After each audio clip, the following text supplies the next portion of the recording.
It is one of the loneliest islands in the world. A volcanic outcropping, it sits alone more than 2,000 miles off the coast of South America. And west of it in the Pacific, no landfall for another 1,000 miles.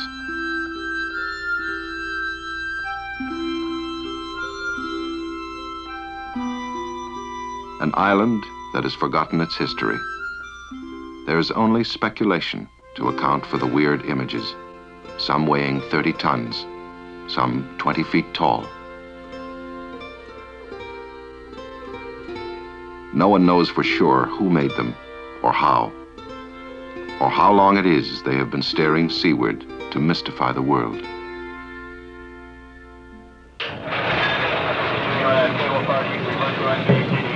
It was a beautiful morning, December 13th, 1964.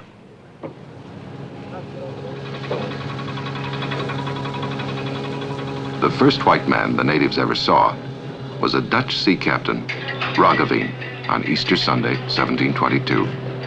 He gave the island a new name, Easter, and his men shot some of the natives to teach them a lesson.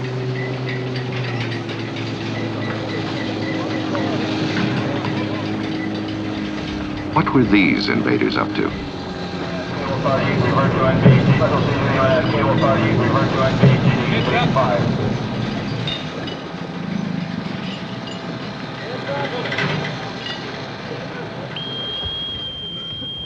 The Canadians welcomed aboard the Chilean governor of the island.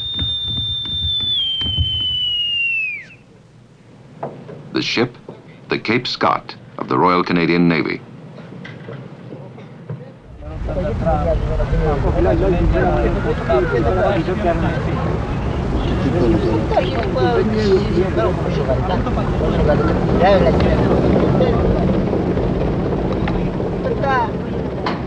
This time, the invaders were expected.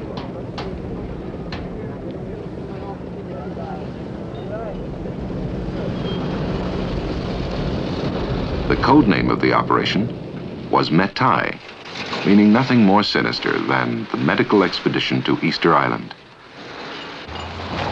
A missionary, Father Ricardo, welcomed the leader, Dr. Scorina. Scorina's aim was to observe the islanders in a way that has never before happened to a whole people.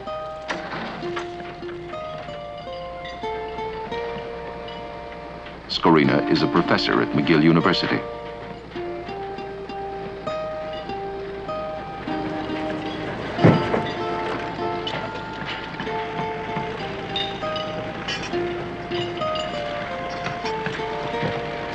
The expedition brought the makings of a complete scientific study center.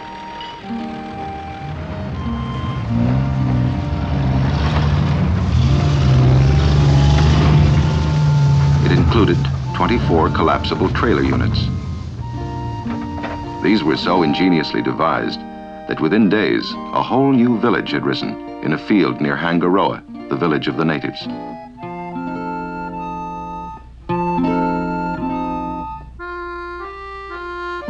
Here, 38 scientists were to live for the next 2 months. Most of them were Canadian, like Dr. Helen Reed, a Toronto pediatrician. But among them were people from Norway, the USA, England, Switzerland, Chile, with specialties like marine biology, virology, parasitology.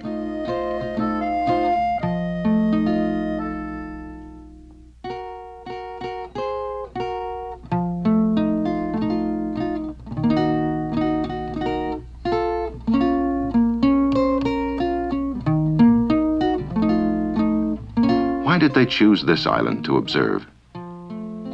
One reason is its very remoteness and isolation, and the still fairly primitive simplicity of the way of life here.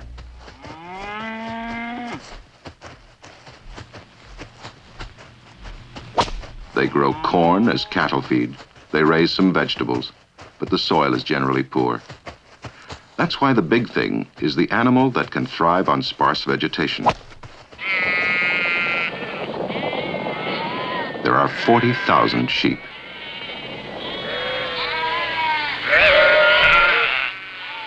The island has been described as a wool factory for Chile. wool is shipped off to the mainland when the supply boat calls once a year. For the islanders, once a week is Mutton Day.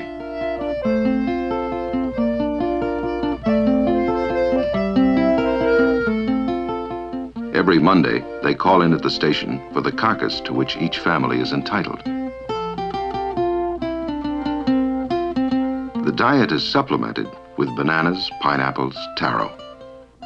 They're fairly self-sufficient. They have to be, for they're away off the trade routes of the world.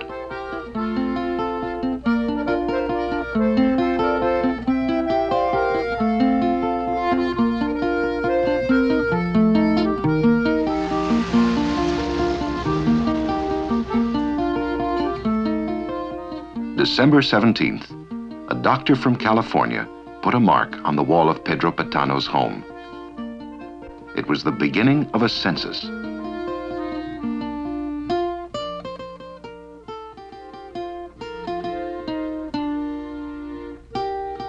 The first job was to make contact and find out who everybody was and where everybody was.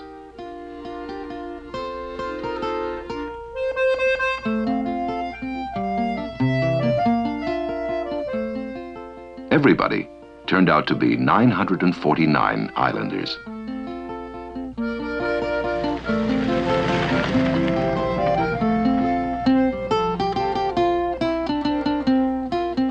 There have been many studies made of cross-sections or samplings of populations, but this expedition was unique. Its aim was to study a total population, every man, woman, and child.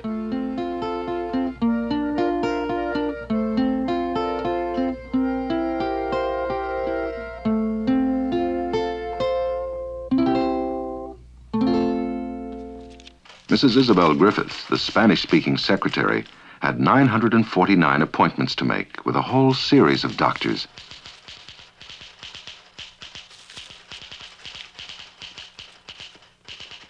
The kids particularly could hardly wait for their turn, and the first to be examined were the stars of the show. They could tell the other kids waiting outside about all the strange things the doctors asked them to do.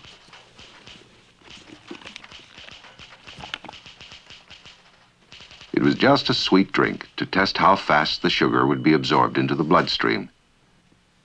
The interpreter tried to explain why they were asked to do these curious things.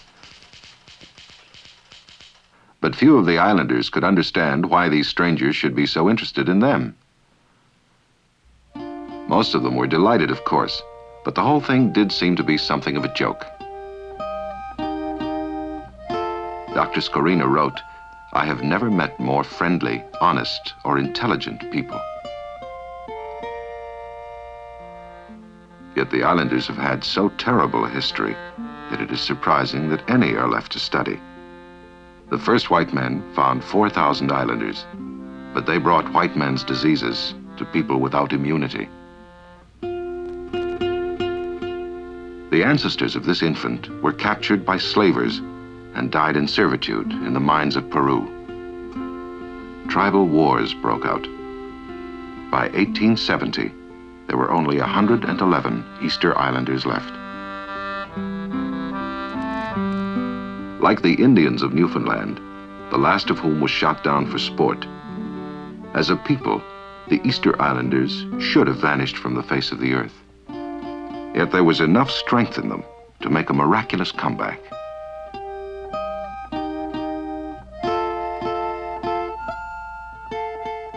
The great battery of tests applied was first to determine the physical shape of the islanders. Dr. Byton was a tropical disease specialist from England. Dr. Roberts, a pediatrician from Halifax, taking hair samples to examine for fungus infection. Some must have found their examiners rather odd indeed.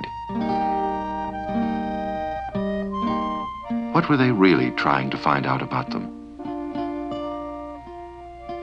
The answer is everything possible, including racial derivation. Where did Carlo get the color of his eyes? Is there anything in the theory that these South Sea Island people are in origin Indians from South America?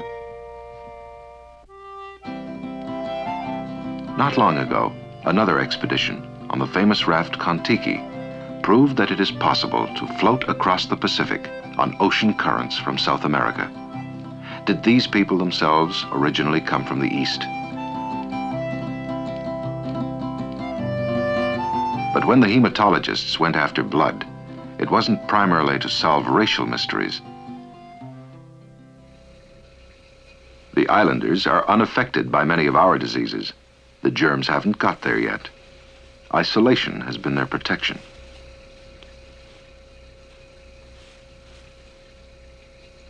The vast ring of empty sea around them has tempted few visitors. Now there are plans to build a modern airport. Their isolation will be over. It is an urgent necessity to learn everything about them now, before that happens.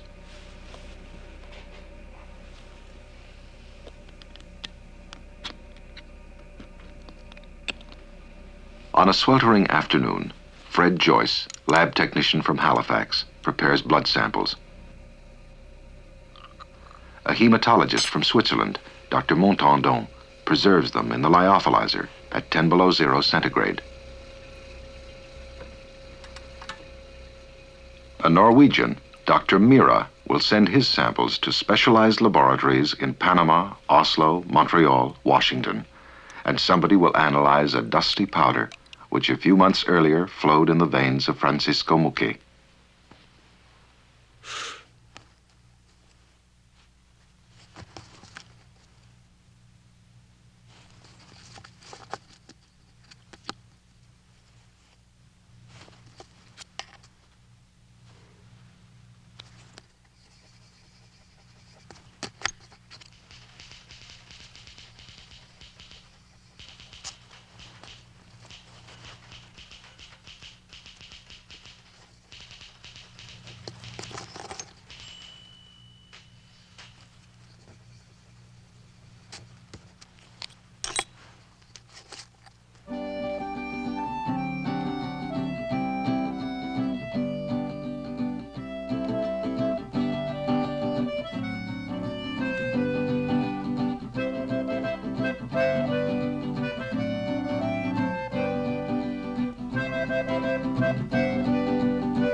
The mystery of where the islanders came from is to be solved not by brave adventurers, but by painstaking scientific measurement.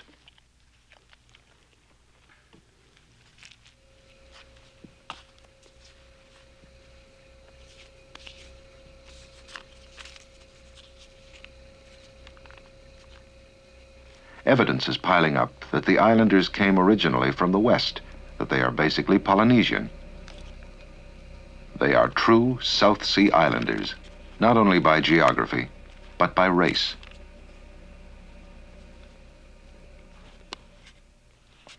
But while the scientists measured and poked and probed, one islander said, "You think you know all about us, but you know nothing of what goes on.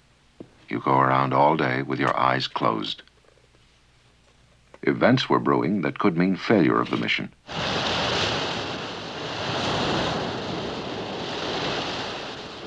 Just 4 weeks after the Cape Scott had arrived, another invader landed another little village on Easter.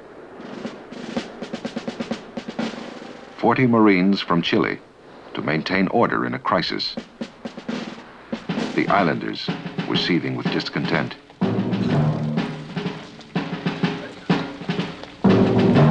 A few islanders are sent to the mainland for higher education. One of them, Alfonso Rapu, returned as a schoolteacher, handsome, articulate, and full of ideas for the betterment of his people.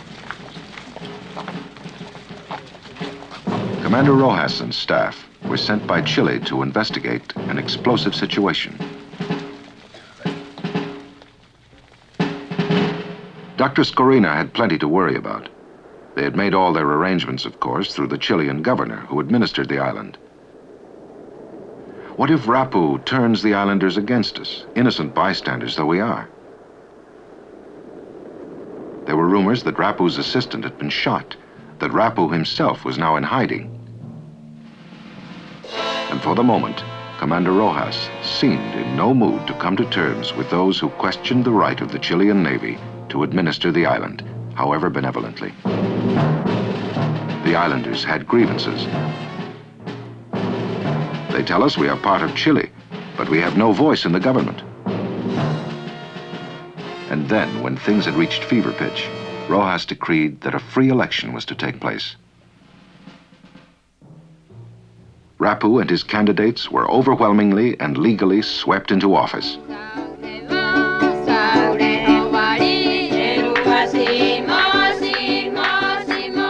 They celebrated with the best Sao feast in years.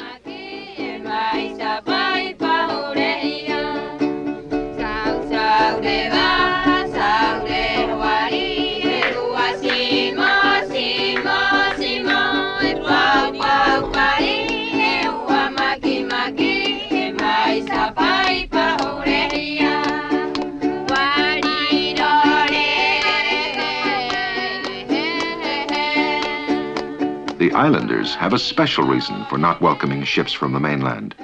Once a year, they suffer a disease they call Cocongo. It breaks out every time the supply ship arrives from Chile. And true to form, the Marines carried with them something that set the islanders coughing and shaking. Yet the Marines themselves had no symptoms. They were perfectly healthy.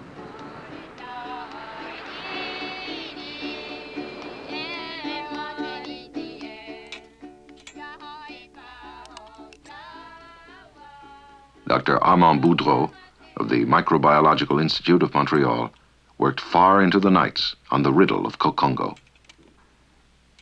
It was a good bet that the unwelcome visitor to the island was a virus lodged in the throats of the Marines. Once you've made a culture in which a virus can multiply, you can study it. They were on the trail of a medical mystery. If it is a common flu virus, why hadn't the Cape Scott brought it? Certainly it is virulent for the 10 days it takes to travel from Chile. Supposing the journey took 4 weeks, like the Cape Scott, would the organism they were bottling still have its power to invade the islanders?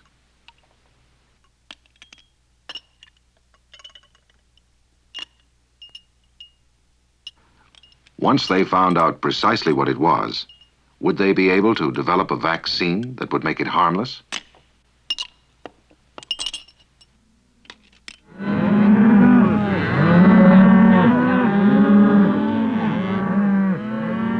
One might well ask why a veterinarian from MacDonald College, a specialist in animal diseases, should be included in the expedition. Dr. Murphy was to find that the cattle were entirely free of tubercular infection, but were host to bacteria which cause a form of dysentery common among the children on Easter.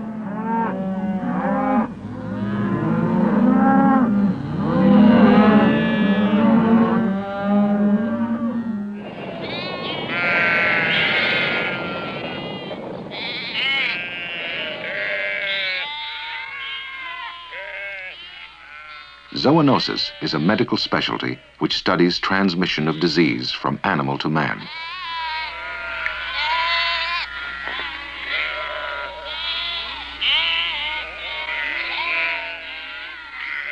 The whole island was like a laboratory in which they were trying to track down any element in the environment, however unexpected, that might throw light on the physical capacities of the islanders themselves.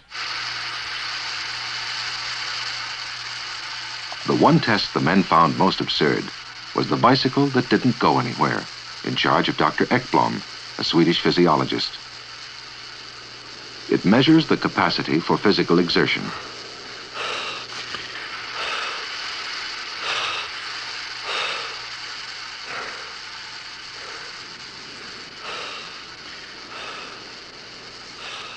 Though they are willing and cheerful, the islanders haven't much physical endurance.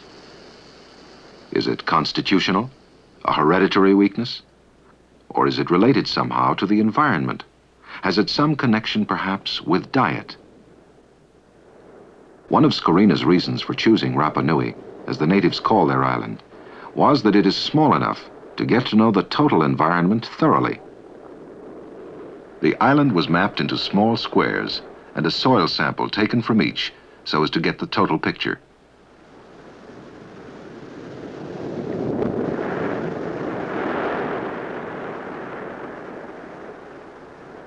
What organisms live in this earth? What plants are native to it? What is this soil best suited to grow? What insects flourish, and why?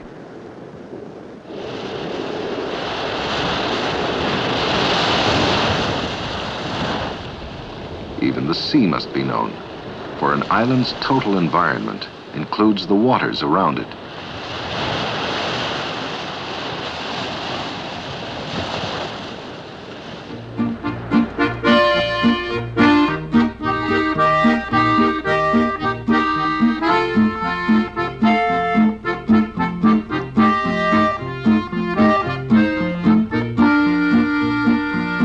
Almost everyone volunteered to help out Dr. Efford, the marine biologist, in his delightful labors. 200 experts trying to build up a picture of a total environment. They gathered thousands of specimens, thousands of facts, and the job of correlating was so involved it could only be handled by computers. But however fine the net of environmental science, it can catch only one kind of secret.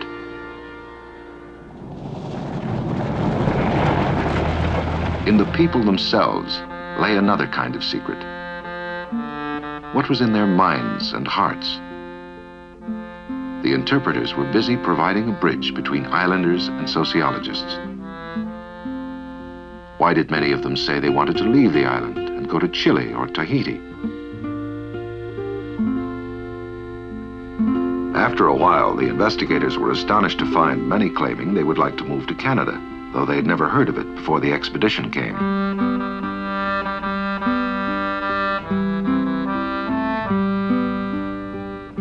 They called their island Rapa Nui, which means navel of the world. Yet the young generation feels that their future lies elsewhere. The islanders became very fond of the strangers in their midst who provided them with medical attention and mended their injuries.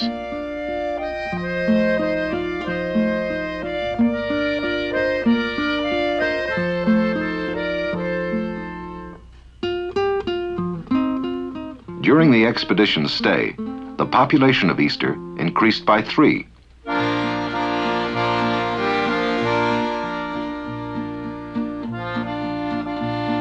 When Mariana Perez's baby was to be christened, she chose as godparents Isabel Griffith and Dr. Cutler, an epidemiologist from California.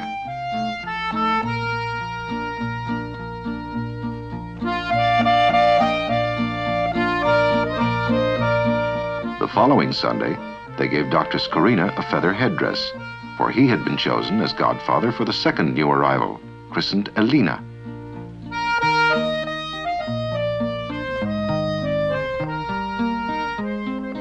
The newborn ones will be perhaps 3 years old before science comes back to the island in force to continue its study of a whole people. Their present mission was almost completed. The record had only one gap left.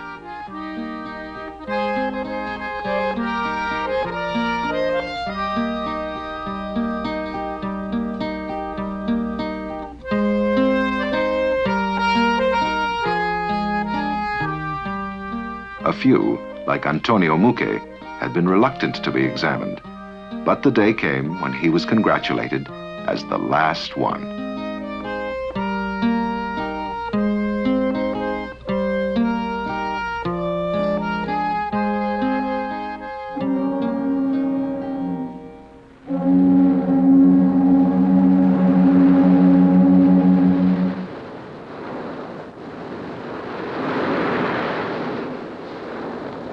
February 15th, and time to say goodbye for now. At the farewell, the chief spokesman on behalf of the islanders was Rapu, dedicated to progress, or at least to change.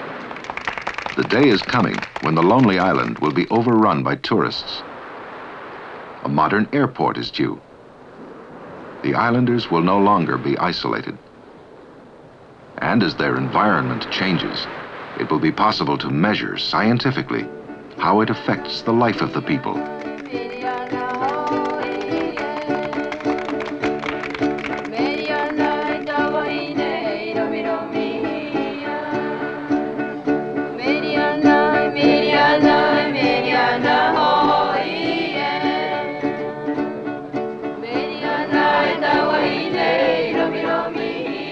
In 30 years on the island, Father Sebastian has seen few changes. When Scorina comes back, he will see many changes.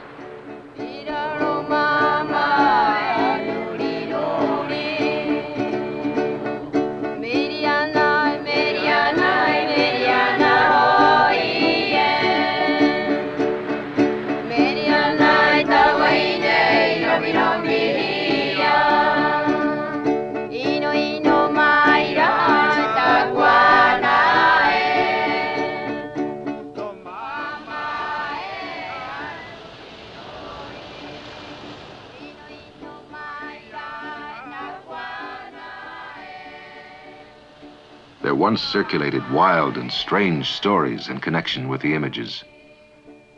The images were thrown down, reads one fanciful account, after the warrior trapped 30 of the enemy in a cave and ate them in revenge. Myth, legend, speculation about Easter Island have given way before the probing eye of science, whose findings may be less melodramatic, but in the end, more useful to mankind.